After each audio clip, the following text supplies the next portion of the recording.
Hey everyone, just another Average Joe here. Today I'm going to be looking at a couple of Mighty Armory's dies, specifically their 9mm bullet seating die and their TNT carbide taper crimp die.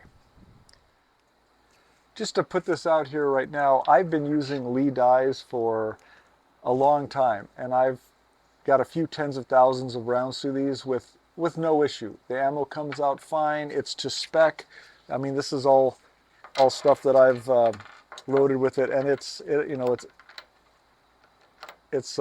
just fine. But then, anyway, there's nothing wrong with it. I just really wanted to try this out because I used their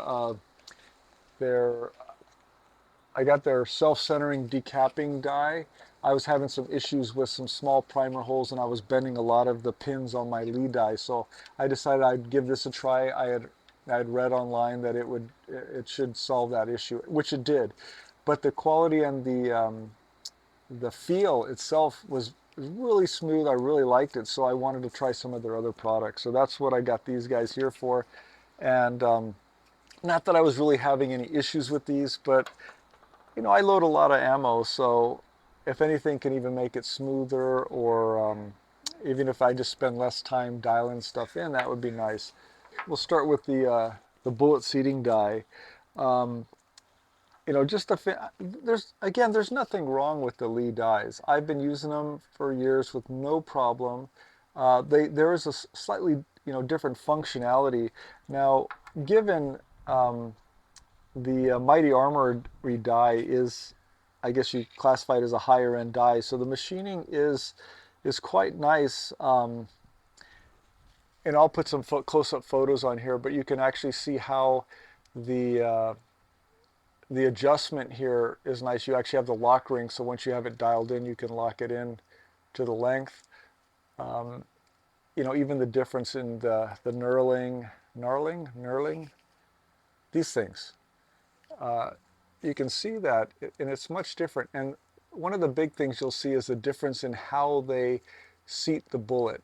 The Mighty Armory uses a bore style seating, or the bullet. So I guess when we take the bullet and it's running in, it's supposed to get a full kind of fit in there so that it'll keep it centered. And with the angled sides, I would imagine that helps to keep the case centered as well in there. Of course, it should already be sitting in the case. So, but it is supposed to also help reduce some of the expansion, like 80% of the expansion or something, to get it ready for the crimp. So with the Lee die, it uses the stem approach. So I'll drop one in here. So it still seems like, it holds it pretty good, but let me see here. But as we take this out, you can see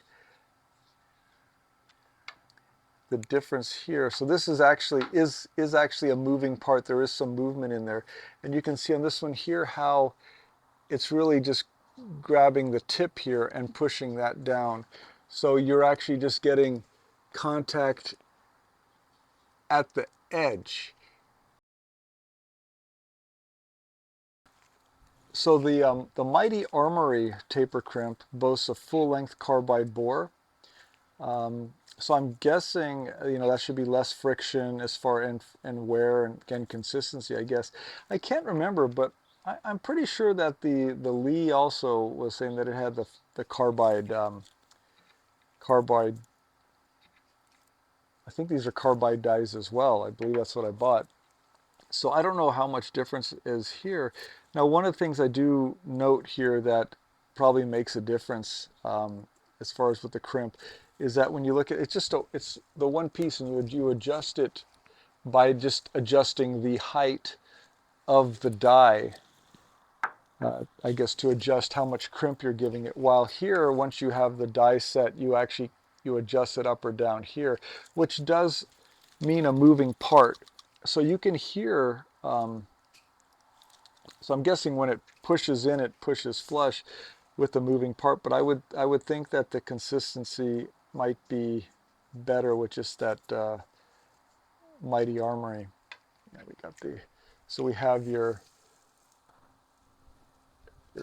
crimp here. You can see that there. Fitting. I wonder if you can actually see here the fit. So just by adjusting how much crimp you have here. And now the funny thing is that to me it doesn't feel like it's even all the way around, even though it is supposed to be the fit. And on here, it fits snugly in there. I think this one here to me feels like I feel that even pressure all the way around the case.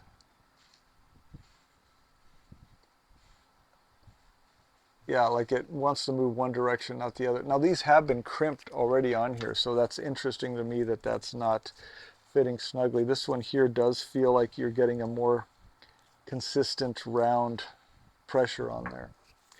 But let's give these guys a try.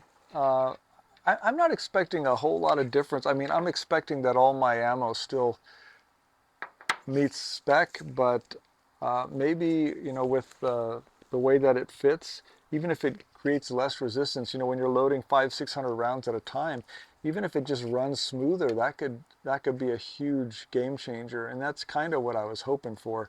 So let's see.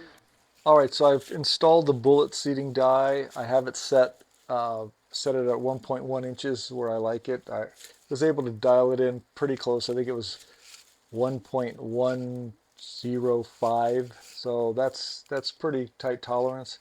And then we got the crimping die, which I set up similar to how I think it's Wayne over at Mighty Armory, his video. I followed that. So he gives you some numbers. I'm using these extreme plated bullets that are listed as .355, but when I repeatedly measured them, I was pretty much getting 356. So I just used the numbers that he was using for the 356. And so we have everything going here, ready to fit our bullet. Let's check these out. Let's run a couple of these, see how they go. Again, I'm just running my legacy Loadmaster, Lee Loadmaster, and again, I'll probably run it until it's not running anymore. I'm just going to do a couple of these here, and let's see. Let's check some measurements here. All right, I'm going to zero that in. See if we can see that here. So I'm looking for so pretty good, 1.102. If you can see that 5, it's coming in right. Let me get that flat. Yeah, again, really, really close here.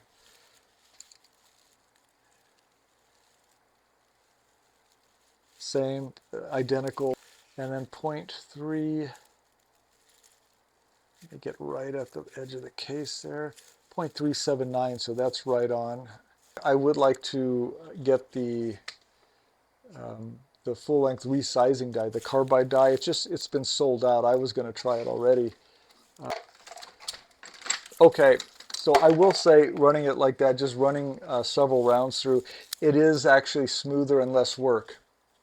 Probably because we don't have to run the full case up into that die for the bullet seating and the crimping, and that is actually is actually a lot easier. I like that. Yeah, I'm happy with this. These are really nice.